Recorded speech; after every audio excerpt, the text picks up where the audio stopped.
dans notre série de grands champions, triple champions, Nelson Piquet, deuxième partie, où Pierre nous a promis pas mal d'anecdotes croustillantes. Donc Pierre, on t'écoute. C'est vrai que bon, au moment où il part chez Williams, là, ce qu'on évoquait à la fin de la première partie, il y a l'arrivée de Senna en F1 tout de même. Hein, et au Brésil, on se rend compte tout de suite qu'avec Senna, ils tiennent peut-être encore une perle encore plus brillante que Nelson, tout double champion du monde qu'il est à l'époque. Alors c'est vrai que ce troisième titre, il était un peu laborieux, parce que chez Williams, comme tu l'as souligné, Ziv, eh bien, contrairement à ce qu'on lui promet, il ne se retrouve pas tout à fait dans un environnement favorable, et pour cause, il y a Nigel Mansell, qui est le pilote anglais qui a été porté au nu. Il a quand même fait 5 saisons chez Lotus, Nigel, pour apprendre le métier. Parce que Nigel, c'est pas un type qui est fondamentalement le diamant brut. Hein. C'est plutôt un laborieux. Mais c'est ce caractère, ce tempérament et cette volonté farouche d'y arriver. Ce courage, oui, cette attaque de tous les instants. Une bravoure. Et puis il y a aussi l'aspect Nelson, oui, les grandes familles brésiliennes, etc. Et Mansell, c'est l'homme du peuple. Voilà. Et ça plaît aux Anglais. Voilà, ça plaît aux Anglais, et ça plaît surtout en interne chez Williams, où on est quand même dans un team très britannique. Alors Nelson arrivait à déstabiliser Mansell, évidemment. Hein. Je ne sais pas si vous vous souvenez de Madame Mansell, hein, Rosanne. Qui n'était pas une beauté. Imaginez Nelson, qui lui se faisait tous les canons possibles et imaginables, qui avait plus... Enfin, il a eu... je ne sais pas combien d'enfants avec 6 femmes différentes, Nelson, et lui-même ne sait peut-être pas d'ailleurs. C'est officiellement. Moi j'en ai connu quelques-unes de ses compagnes. Hein. Il y a eu Sylvia, la hollandaise. Il y a eu Catherine, hein, une Belge que nous on connaît bien. Enfin, moi je me souviens très bien d'avoir amené Catherine dans le paddock, et voilà... Nelson n'a fait ni une ni deux. Un oiseau pour le chat, en quelque sorte. Mais Nelson était en compétition avec Senna, y compris sur la blonde Catherine, figurez-vous. Ah bon. Donc il y avait une vraie rivalité, pas seulement dans le paddock, mais aussi... Alors est-ce que c'est vrai? Il voulait montrer à Senna qu'il était le patron, et il a sorti de grands jeux, par exemple, pour Catherine. Je me souviens qu'il avait envoyé un avion pour l'emmener en Sardaigne. Enfin bon, je ne veux pas rentrer dans des détails, parce que ça fait partie de la vie privée aussi, et je ne veux pas... même si un sketch quand même, ça je vous raconte, parce que ça vaut... je vivais à Monaco, enfin je vis toujours à Monaco, on était à Fontvieille, Nelson vivait lui à Monaco, mais enfin il vivait sur son bateau, son petit yacht avec un hélicoptère, un héliport sur le pont, et je constate en allant faire mes courses au supermarché du coin que Sylvia Piquet pousse son caddie et qu'elle est enceinte, alors que ma copine Catou, Catherine Valentin, qui est avec Nelson depuis 1 an et demi, est également enceinte. Et on se rend compte assez vite, évidemment, que elles sont toutes les deux enceintes de Nelson. Vous imaginez le frontal de Caddy au Carrefour, c'était pas triste à Monaco. Nelson, lui, il restait en dehors des eaux territoriales, et on pouvait lui rendre visite qu'en hélico, comme ça il était sûr que les deux n'arrivaient pas en même temps. Enfin, excellent. Voilà. Mais ça vous donne un peu une petite idée du bonhomme. Ouais, c'était un champion de la guerre, de déstabilisation de ses coéquipiers, et il s'est foutu de la tête de Mansell et de sa femme qui n'était pas très jolie. Voilà, je vous parle de Rosanne, qui est effectivement pas un... Et ça, c'était des coups sous la ceinture pour déstabiliser Mansell. Et il racontait par exemple avec Mansell et Rosanne, sa femme, il disait, tu sais, tu connais l'histoire du coyote, hein, l'horrible coyote, the ugly coyote en anglais. Non, tu sais, le coyote dans la nature, quand il est pris au piège, qu'est-ce qu'il fait? Eh bien, il se mange la patte pour se libérer et pour s'enfuir. Eh bien, il dit, mets-toi à la place de Mansell. Moi, si je suis lui, le matin, je me réveille et qu'est-ce que j'ai dans mes bras? J'ai Rosanne. Moi, je me bouffe le bras et je me bats. Voilà le genre de blague, le genre d'humour que Nelson pratiquait pour déstabiliser l'adversaire, en l'occurrence son équipier Nigel Mansell chez Williams. Oui, et puis même avec Senna, il lançait des rumeurs d'homosexualité. Il disait, voilà, celui-là, c'est un homosexuel. Non, il disait pas ça. Il disait non, j'ai pas dit que Nelson était homosexuel, pas du tout, que Ayrton était homosexuel, pas du tout. Mais vous l'avez déjà vu qu'une gonzesse? C'est ça, ouais. Et à l'époque, Ayrton avait son copain Junior qui les suivait partout, et évidemment Nelson, il entretenait ça. Et Piquet, et Senna, il souffrait de ça, il n'aimait pas du tout. Donc il y avait une rivalité terrible, exacerbée. Il faut savoir que Nelson, il est de Rio, même s'il a été élevé à Brasilia, son père faisant une carrière politique, mais il est carioca, Nelson.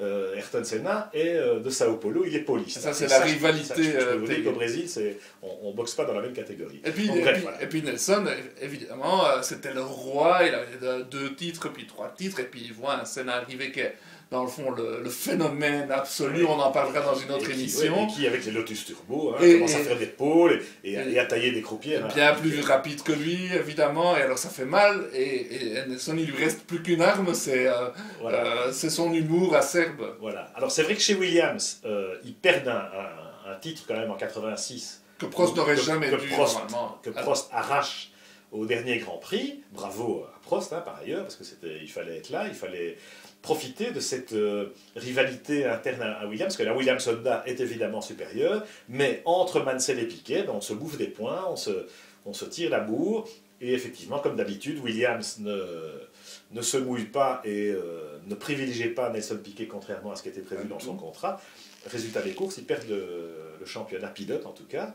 Ce qui est intéressant, c'est que quand, lors de cette dernière course à Adélaïde, le pneu de Mansell déchappe, on s'en souvient tous, dans la ligne droite.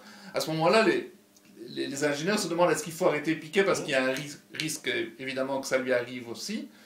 Et on peut se demander que s'ils ne l'avaient pas fait, donc ils font s'arrêter, changer de pneu, et donc le titre va à Prost. S'ils ne l'avaient pas fait, peut-être que Piquet aurait eu son 3e titre en 86. C'est vrai, mais la sécurité, franchement, sur un circuit comme Adélaïde, les pneus étaient dans un tel état qu'ils n'ont pas pris le risque, et Nelson n'a jamais voulu... Et il n'a jamais incriminé son équipe, ça il faut le dire. Voilà. Ça, alors l'année suivante, 87, c'est intéressant parce que là, le duel Piquet-Mansell, il est incessant, c'est la seule...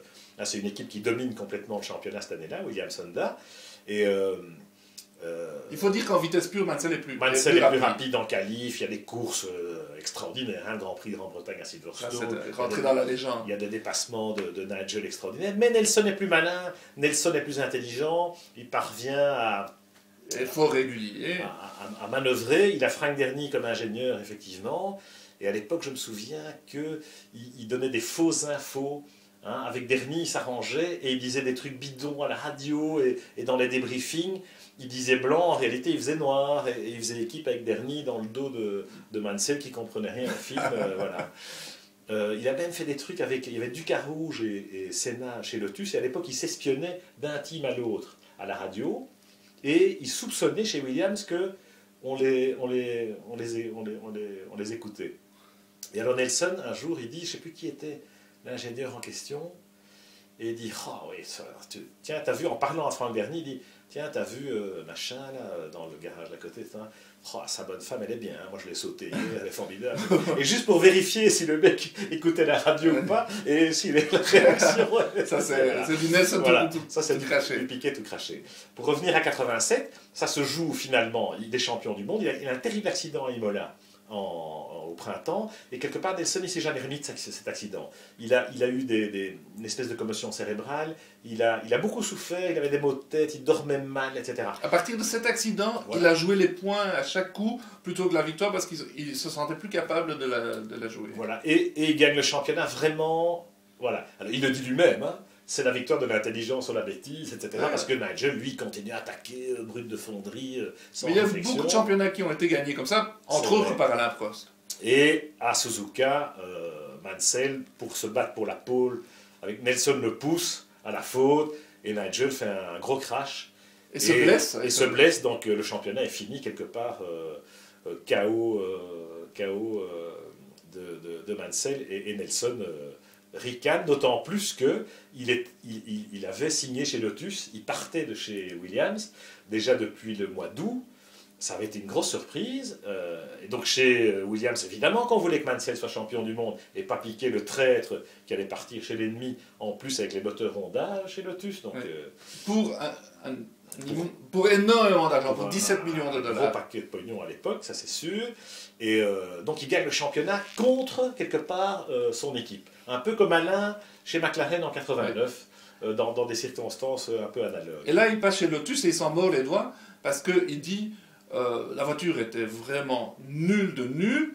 Et en plus, l'équipe ne savait vraiment pas quoi faire. Et il a regretté d'être allé pour l'argent, pour le gros argent à ce moment-là. Oui. Alors la seule réflexion qu'on peut faire, c'est que chez Lotus, il succède à Ayrton Senna. Oui. Et c'est la Lotus Honda Turbo. Ayrton avait fait marcher. Voilà. Donc, Nelson, effectivement, la voiture ne marche pas, hein, c'est vrai, et la suspension active qui avait été développée l'année avant, bref, et les McLaren deviennent l'arme absolue, hein, les McLaren Honda avec Senna et Prost. Et donc Piquet, là, il mange du pain noir, et quelque part, il ne va jamais vraiment revenir au top niveau. Il n'a pas des bons équipiers non plus, hein, il a le Nakajima, etc.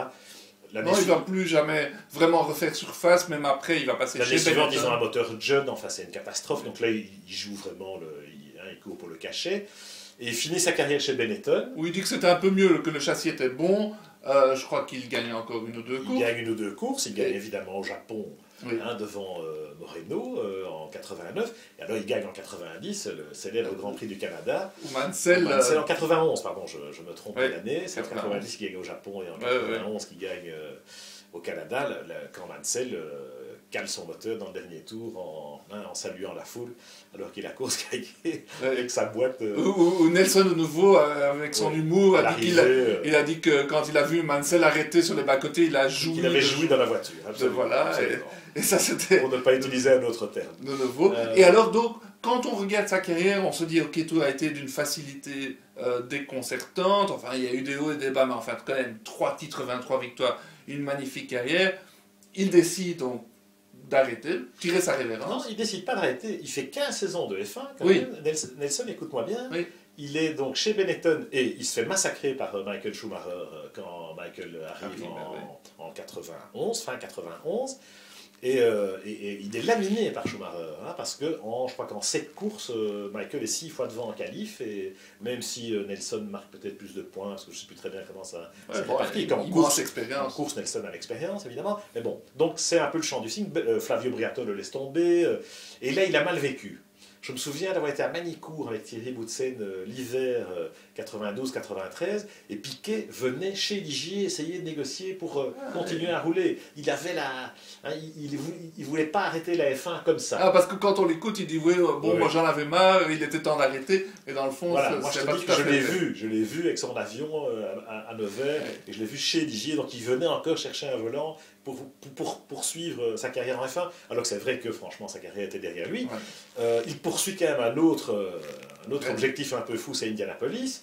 Il fait les 500 miles, il se pulvérise les jambes, il est très très handicapé aujourd'hui encore, Nelson, à cause de cet accident. Il y retourne l'année suivante parce qu'il voulait... voilà. Donc il avait... En fin de carrière, il a un côté un peu jusqu'au boutiste comme ça. Où... Il disait qu'il avait 2 rêves à réaliser, c'était les 500 miles d'Indianapolis et les 24 heures du Mans. Il voulait les réaliser, puis John Maynard l'appelle, il lui dit écoute, $1 million pour une course. Et là, c'est vraiment sa plus grosse erreur. Il la paye cash, parce que là, il n'aurait jamais dû accepter. Il se fracasse les jambes. Après une carrière pareille, c'est dommage. Où tout a été facile, où tout a été formidable, où il a gagné plein d'argent, plein de grands prix, plein de championnats. Plein de nanas. Et il se fracasse les jambes de manière horrible. Il croyait mourir, et il a dit que pour la première fois, il avait prié le bon Dieu de ne pas mourir et de ne pas se faire amputer. Et ça, évidemment, ça sonnait le glas de sa carrière. Alors, Indy, et puis Le Mans, tu as raison, hein, il a voulu faire Le Mans. Il l'a fait d'ailleurs avec les McLaren, à la belle époque. Et il aurait pu peut-être continuer, mais il n'avait plus tout à fait le physique, parce qu'il est très handicapé, Nelson, par ses blessures aux jambes, encore aujourd'hui. Et voilà, parce que BM a fini par gagner Le Mans en 99 avec la Williams, avec Dalmas. Dalmas, c'est Kia et Leto. Martini, Pierluigi Martini. Non, Dalmas, c'est Kia et Leto sur la McLaren. Tu parles de la McLaren, non, je parle de la BM. Je parle de la BMW 12.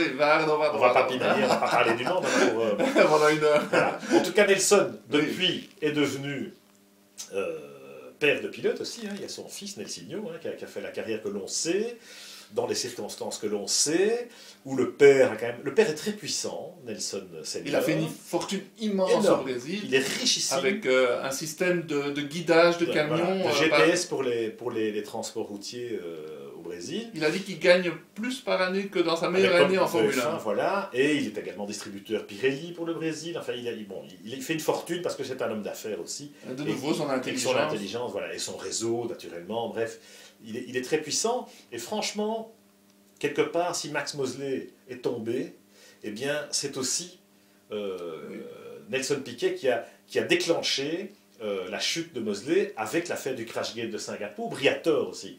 Il a réglé ses comptes avec Briatore, tout à fait, avec son fils, en faisant parler son fils, en allant témoigner, etc. Donc Nelson, qui est très proche de Bernie Ecclestone évidemment, est quelqu'un de puissant et d'encore voilà, très présent dans le paddock. Il a encore d'autres fils en double fil, et il y en a notamment un qui court en karting et qui va peut-être encore faire carrière. Nelsinho, on sait la carrière qu'il a faite. Et il se retrouve en essayant de faire carrière en NASCAR. Il est en NASCAR, il a gagné une ou deux courses. C'est un garçon très talentueux, mais malheureusement, il s'est brûlé les ailes. Là. Et puis, un peu trop sous la coupe de son père, et peut-être un peu trop impressionné par le monument qu'est son père, Nelson Piquet, à qui on est quand même très content d'avoir rendu cet hommage qu'il méritait, savoureux aujourd'hui, avant de s'intéresser à un autre triple champion du monde brésilien. Ce sera pour notre prochaine séquence, évidemment, Ayrton Senna, la semaine suivante. À la prochaine!